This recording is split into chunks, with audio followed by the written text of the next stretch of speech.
Olá, sejam bem-vindos e bem-vindas a mais um episódio do Agora Pode.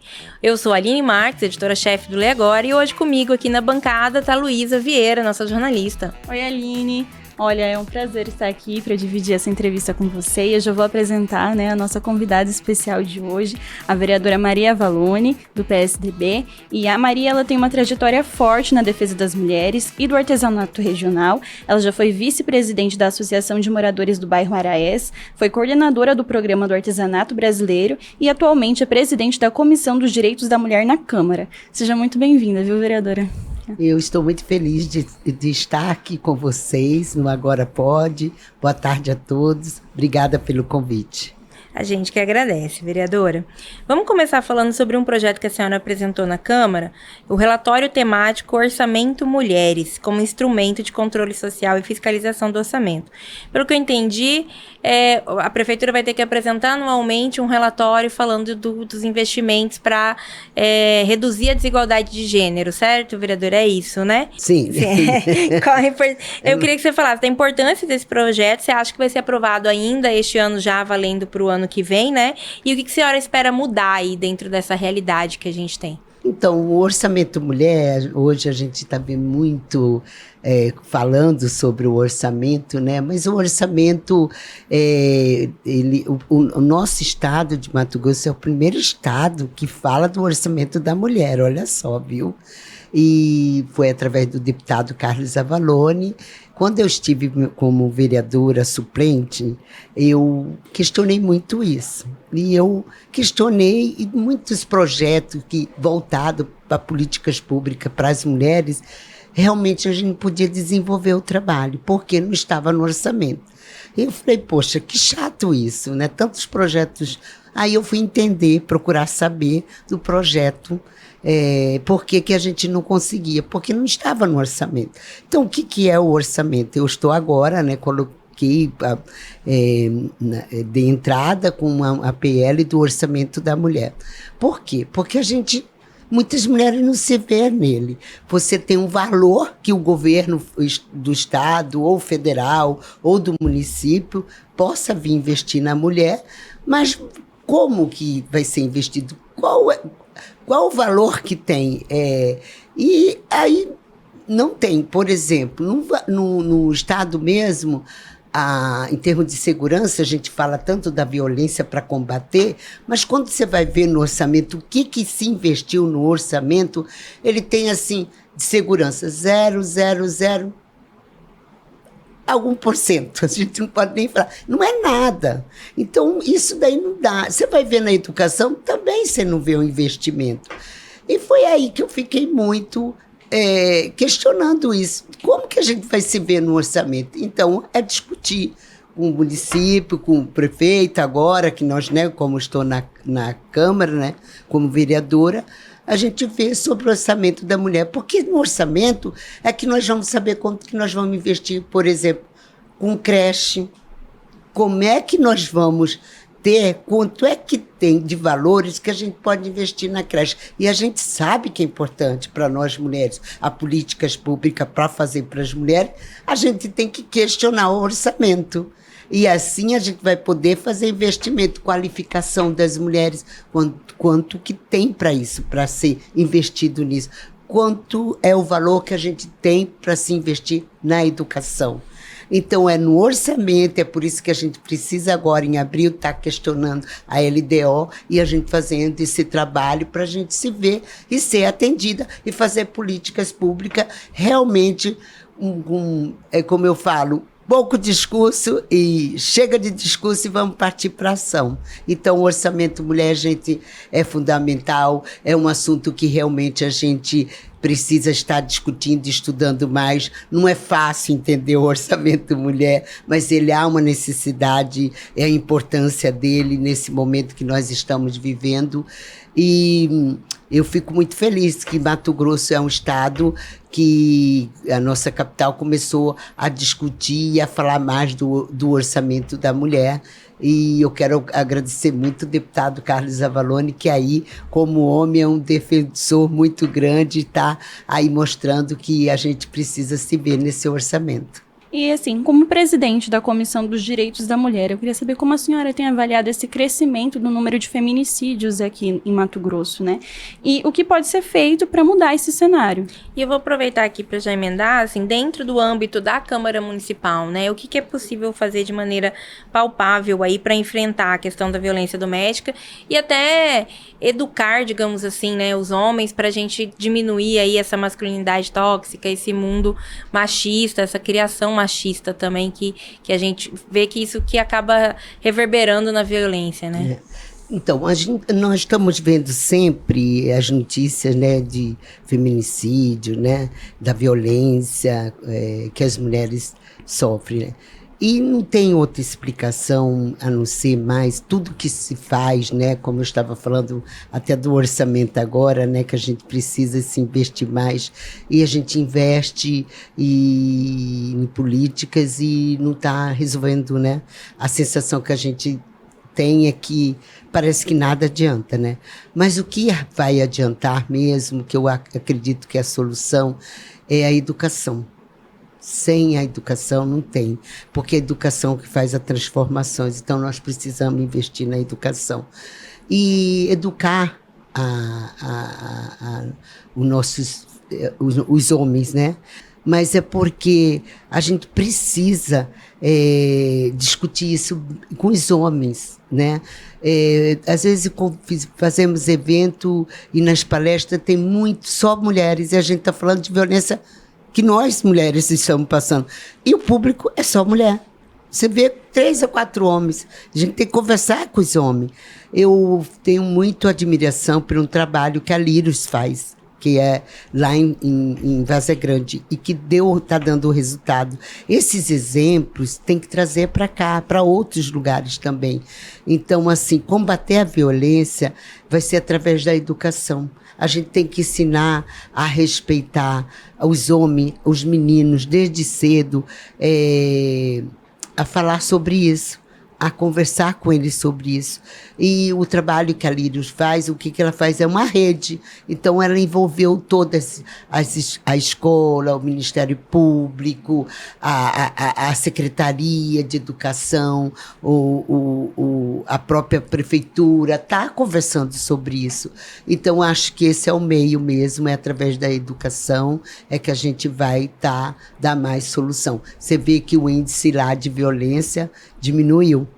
Então, se lá, grande, né? Se lá diminuiu, se lá deu resultado, está tendo, né? Por que não a gente não trazer aquilo que funciona, que está bom, né, para cá? Talvez as empresas aderirem também, né? Chamarem os homens, daí palestras voltadas para homens, público homens, para falar dessa temática. Sim, lógico, eu acho isso mesmo. A gente tem que conversar com os homens, né? E pedir ajuda para os homens, que eles nos ajudem, né? Que eles nos apoiem mais. Engajem, né? Porque é eles que são os agressores, né? E então é com eles que nós temos que conversar. E agora um assunto assim meio polêmico, né? Mas também ainda referente à pauta feminina, que foi a moção apresentada pela presidente da Câmara, Paula Calil, né, sobre o PL do estupro, que a senhora até criticou publicamente, né? E parece que até a moção não foi para frente. E eu queria saber como ficou a relação com a presidente, qual a sua visão geral sobre esse assunto e se esse tema não deveria ser voltado também para o prisma da saúde pública, né? Não só para a pauta feminina propriamente dita.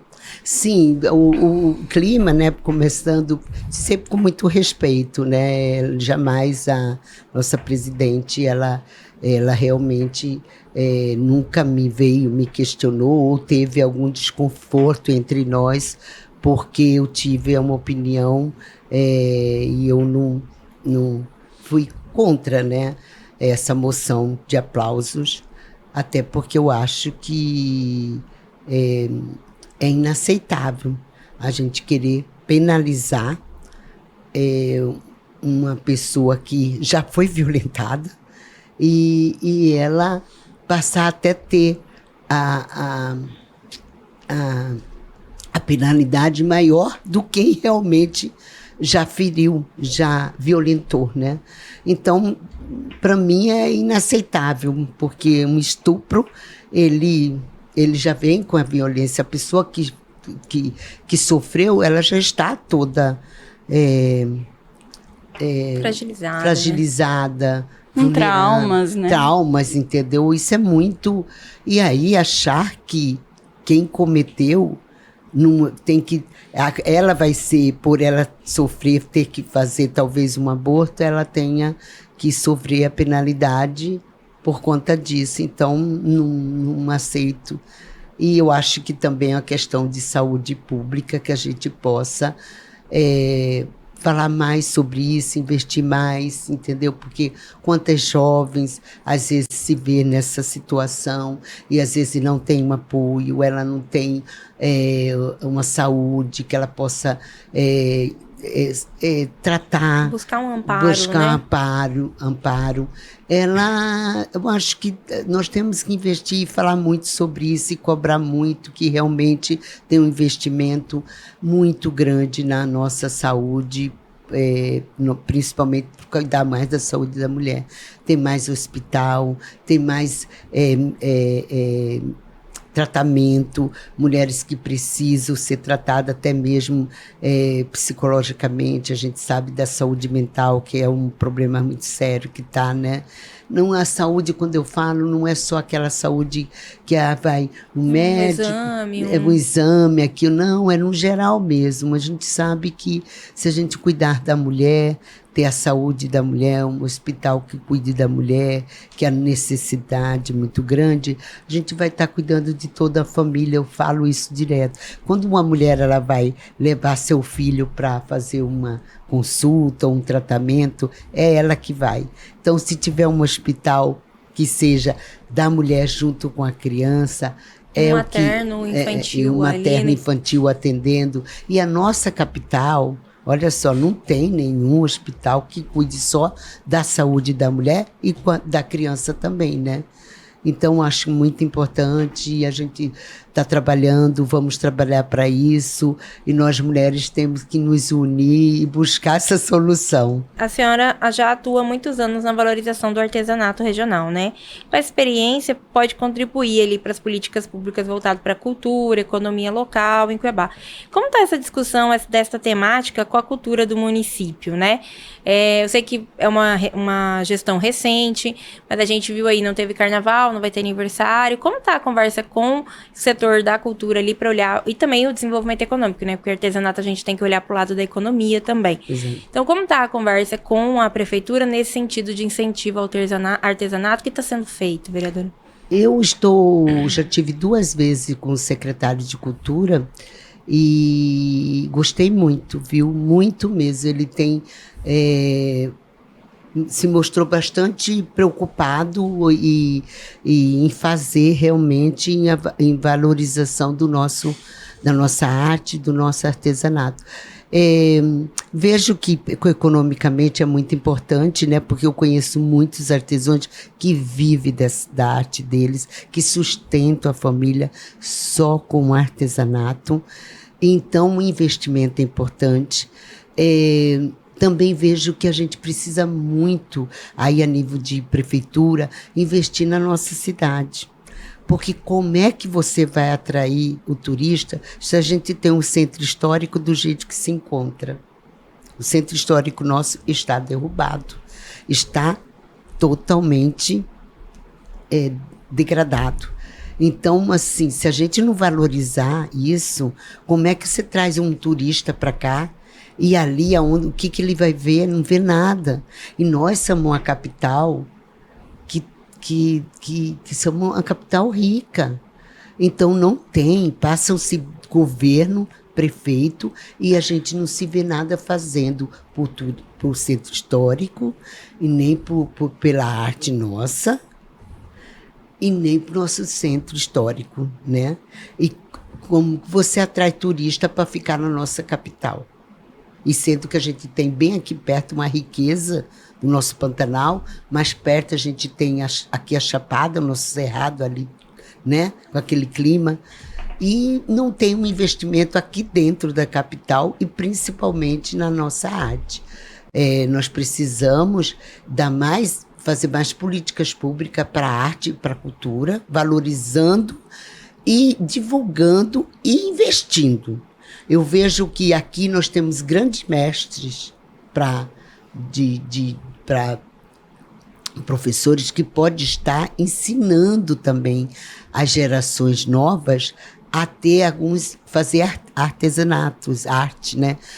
Você vê que a rede nossa mesmo, que aqui, ela é daqui de Várzea Grande, mas a gente fala que é um patrimônio nosso também, da nossa cidade, do nosso estado, que não está passando essa habilidade, né? E é reconhecido internacionalmente nas nossas redeiras, exatamente, tem um valor, né? E as nossas cadeiras de Urubamba, antigamente fazia aquelas cadeiras de balanço, os sofás daquelas pessoas que eram todo feito, aqueles móveis todo de bambu, a viola de coxo, e nós temos muito também a arte indígena, né? Que é uma arte que até todo o Brasil é bem forte também. E nós temos, assim, grandes mestres aqui que podem dar aula. E eu defendo muito, já fiz um projeto que seja... Aí é que bate novamente o orçamento. Não foi discutido. Agora nós estamos discutindo o orçamento, exatamente para ter investimento, inclusive na cultura e na nossa área. Mestres, eu defendo muito uma grande escola, então oficina de arte, onde a gente pode estar passando toda esses valores culturais, que são essas peças, com essas habilidades que tem uma escola e uma oficina de arte para tanta gente, sendo que também é terapia. Uhum. Né? Também, olha, se nós terapia juntar... ocupacional, é exatamente uma terapia ocupacional. Então, a gente tem tanta riqueza e tantos valores, e só precisa mesmo políticas públicas que tenham prefeitos, governos, vamos falar, comprometidos com isso. Mas nesse diálogo com a secretaria, houve abertura para implantar esses projetos? Há uma previsão aí, pelo menos, de quando começar a investir nisso? Olha, agora no momento, nós já tivemos a primeira conversa, né? E agora vamos sentar na segunda para a gente. Eu tive agora com eles, eu dei uma moção de aplauso por ser mulheres artesãs, por eu conhecê-la há muitos anos. Eu estive com ele, convidei, e nós vamos sentar e vamos fazer esse estudo de planejamento de como que a gente ele vai atuar agora nessa nova gestão. Eu acredito, olha, que eu estou muito, assim... Otimista, muito mesmo, porque eu vi a seriedade que eles estão tendo nessa pauta, né? Na nossa arte, no nosso artesanato. Em relação, assim, às datas comemorativas, né, como o Carnaval e o próprio aniversário de Cuiabá, a senhora não achou, assim, essa medida drástica de não ter nenhuma festa, de não ter nenhuma comemoração específica para isso?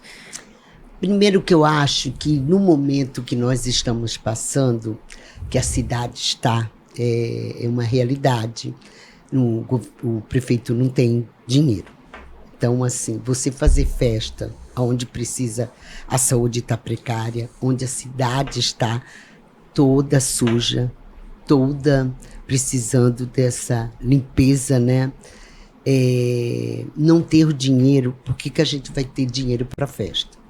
Mas, logicamente, que isso é um momento, né? Mas são datas que a gente precisa, sim, comemorar. Como é bom a gente comemorar o ciclo que Deus nos presenteou, né? De podendo estar na cidade, podendo fazer por ela, só que às vezes a gente pode fazer essa comemoração de uma maneira muito simples, de uma maneira que a gente não possa prejudicar o lado da saúde, né? E a gente não pode deixar. O carnaval, por exemplo, a gente pode tirar a alegria. A alegria, gente, é uma coisa que contagia, faz bem para todos. Deus pôs a gente no mundo para também passar alegria e ter alegria, né? O carnaval, a gente tem que respeitar. Quem quer fazer suas orações, rezar, tudo bem, temos que respeitar. Agora, quem quer brincar, que tenha responsabilidade com a sua saúde, né? Ai, porque carnaval é coisa do diabo. Gente, não é assim. Carnaval é uma alegria. Carnaval movimenta tanta economia. Olha quantas pessoas ganham dinheiro. Lá no meu bairro, nós fizemos o carnaval, obedecendo direitinho os horários, tá? Começava às 17 horas, lá para as acho que de 22 horas, né? Foi permitido, acabou, encerrava. Olha, movimentou a pessoa que estava o churrasquinho, a pessoa que vendia bebida, o pastelzinho, teve a gastronomia, teve as pessoas que vendiam os enfeites, os adereços para o carnaval, brincaram, foi contagiante. A pessoa teve um momento de alegria, descontração, né? Isso faz bem para a saúde. Bom, enfim, eu acho que tem que sim ter alegria, ter festa sim, mas acho que no momento o prefeito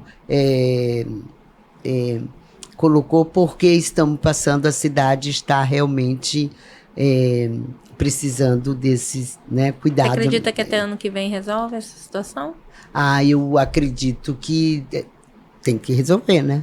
Porque a gente tem que ter um tempo para trabalhar, para resolver, né? Tudo na vida é assim. Já pensou? Se a gente achar que a gente nunca vai conseguir fazer a reforma da casa da gente, que esperança que nós vamos ter?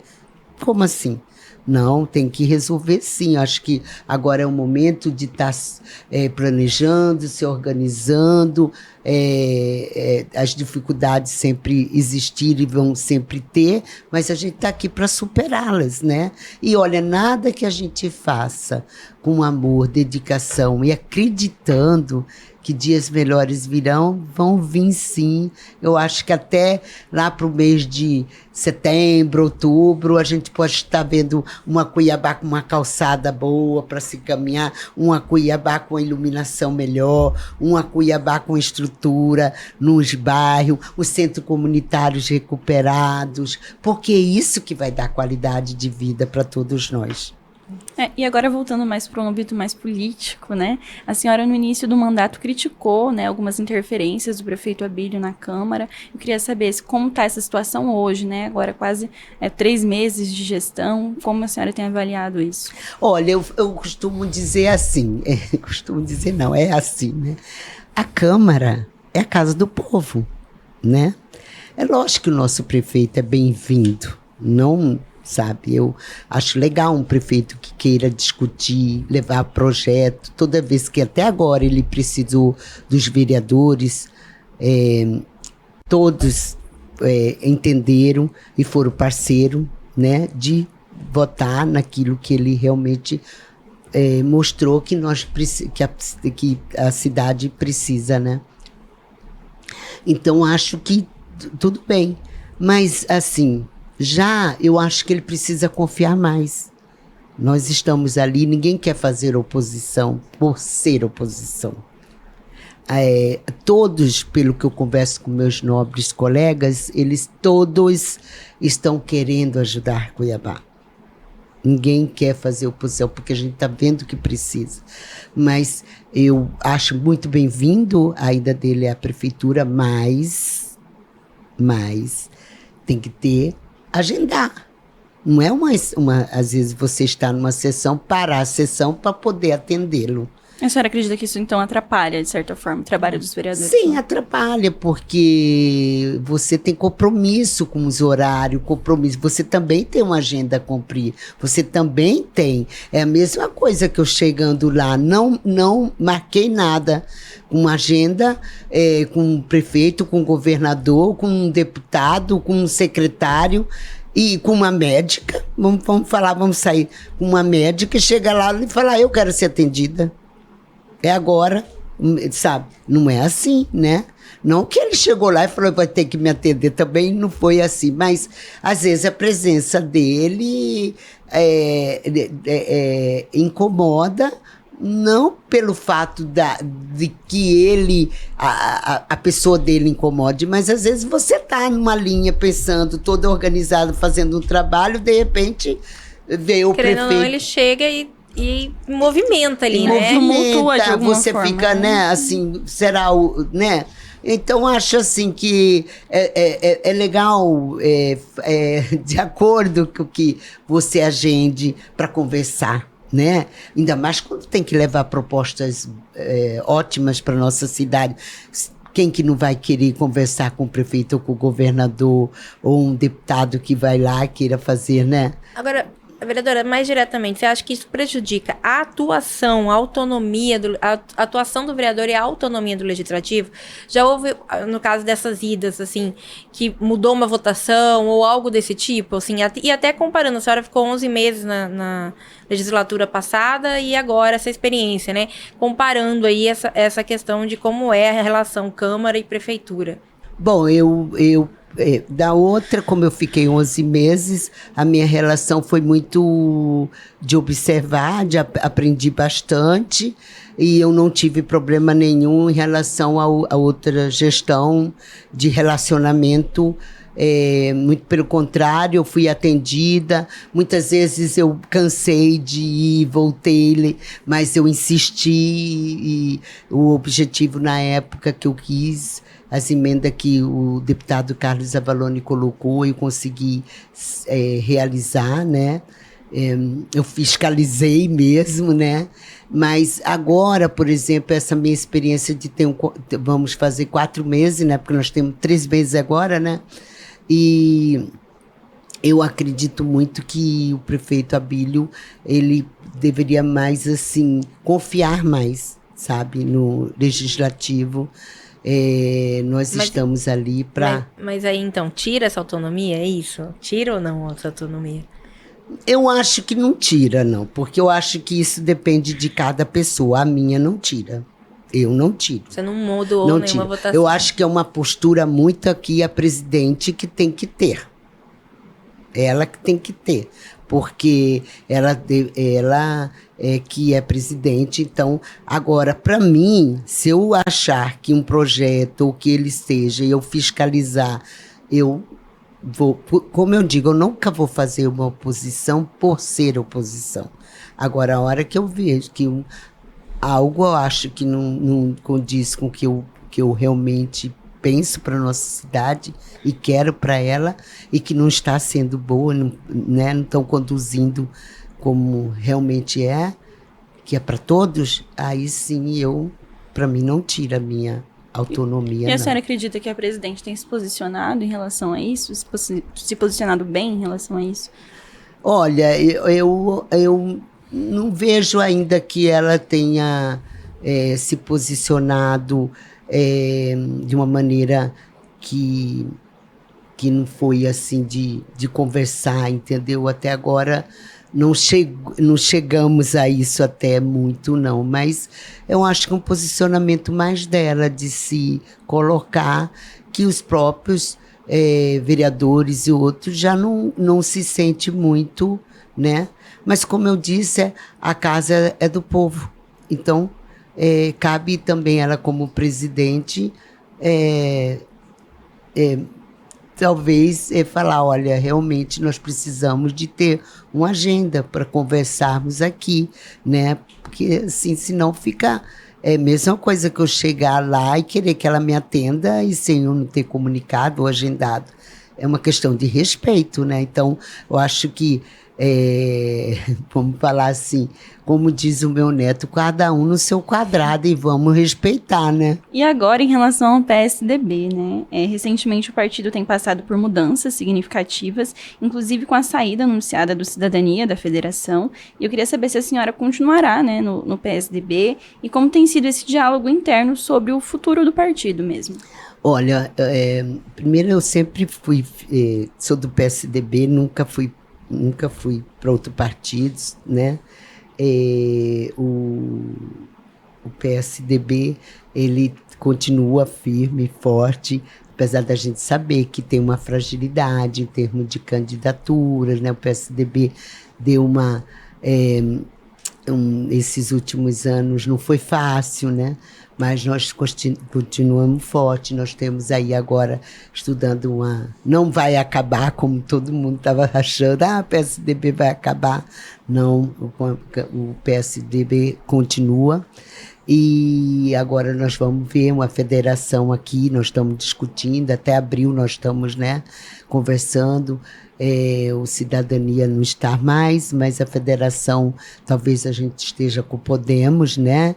E nós estamos trabalhando, vai ter muita coisa aí acontecendo, mas continuamos firmes com o PSDB. Eu continuo com o PSDB. Então, assim, a intenção seria uma nova federação e não uma fusão contra o partido, porque nacionalmente também chegou a cogitar uma fusão, né? Para o partido até ganhar um pouco mais de corpo aí por conta da...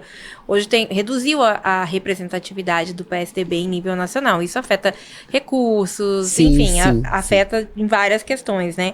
Então, a ideia seria uma nova federação. Uma nova federação. E seria pensando com Podemos. Certo. E ainda dentro desse tema partidário, né, o nome do governador Eduardo Leite tem sido citado como possível candidato presidencial em 2026. E, assim, na sua avaliação, é cedo para falar disso ou já defende, né, esse nome?